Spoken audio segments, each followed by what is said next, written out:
Well, it's January 5th. I just kind of wanted to check on you to see how your diet's going. I know that we have a lot of feelings that might be holding you back already. And I just wanted to share one of mine with you today about anxiety. And you may think, from what? Well, I had to sit down and journal about it because at first I wasn't really recognizing where the anxiety was coming from. But then it hit me. It was my social media feed. For example, like Facebook and Instagram. And me and Honey had just had this discussion the day before about how we get up and it's just like we think it's the daily newspaper and we have to open it up and just start reading, which a lot of times there's things that I'm reading that's not being helpful.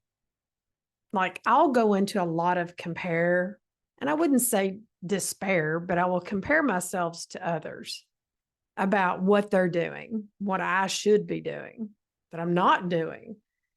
And then it just gives me an overall feeling of the day of just disappointed in myself and just not doing those things. Maybe that would work, and questioning what works for me.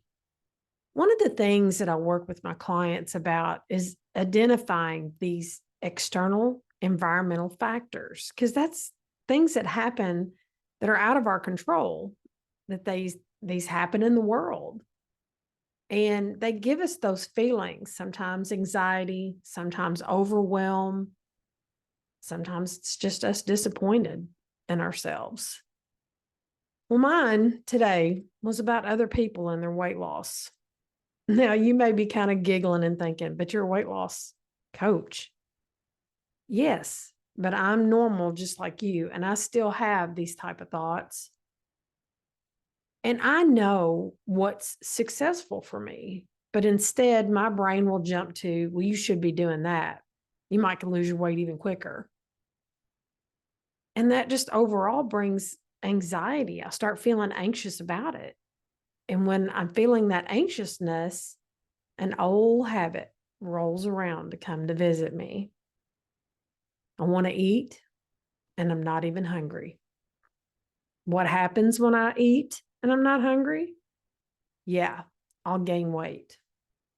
This is something that is normal in all of us. And until you start to identify what your external factors are and the things that are happening around you, it's hard for you to figure this out. And that's something that I teach my clients, and I want to help you figure it out.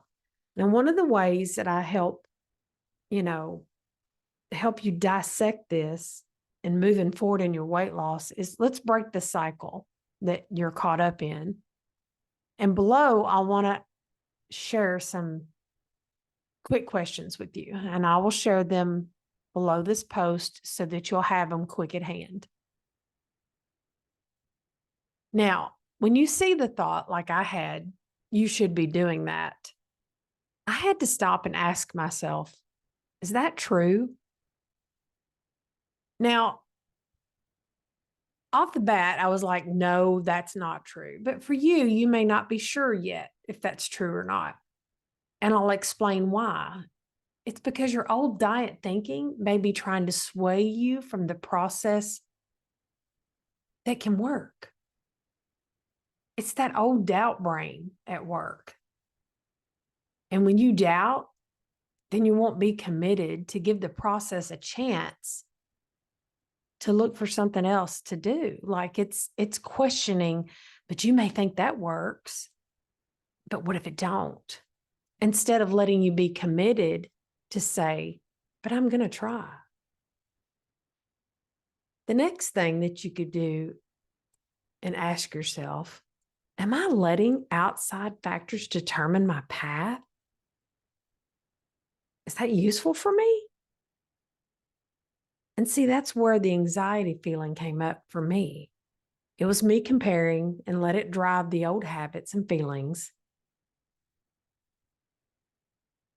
And being able to self-correct myself with just a couple questions helped me move forward.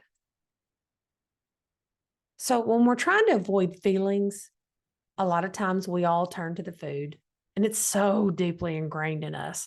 I can tell you this story, and I've told many people about it. Years growing up, we didn't have a lot of money, but I had the sweetest grandmother that when I'd come over there, she didn't have nothing to give me, but to help me feel better, she'd make me cake icing. And that's really deeply ingrained with my brain now because I remember those times of, she wanted to make me feel better. So she would give me food and it would, take me away from the problems or things that were going on. Now I'm very aware of this now. And one of the ways is journaling and writing it out. Why do I think that was going on? Why do I still believe that food is going to make me happy when I know it's not? But that is just one external factor. And it all came up because I opened my social media this morning. Now, one of the ways that I deal with this now is I've decided I don't open my social. I try not to pick up my phone at all.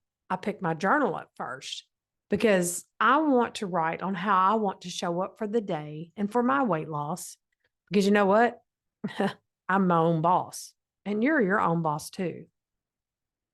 And writing gives me the direction that I want for the day, how I want to show up, what I'm going to be doing, stepping it out, and using the tools.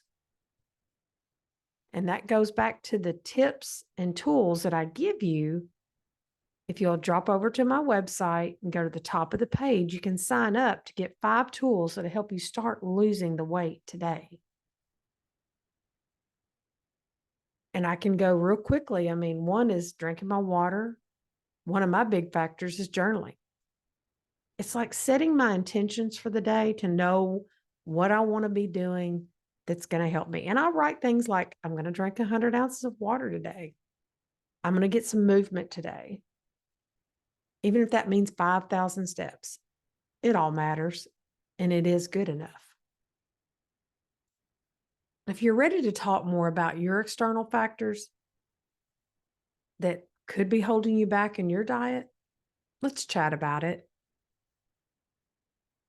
I want to help you identify what's causing the old eating habits that are keeping you from losing your weight. Remember, I'm going to drop the simple questions below this post so you can write them in your journal and you can use them for your weight loss.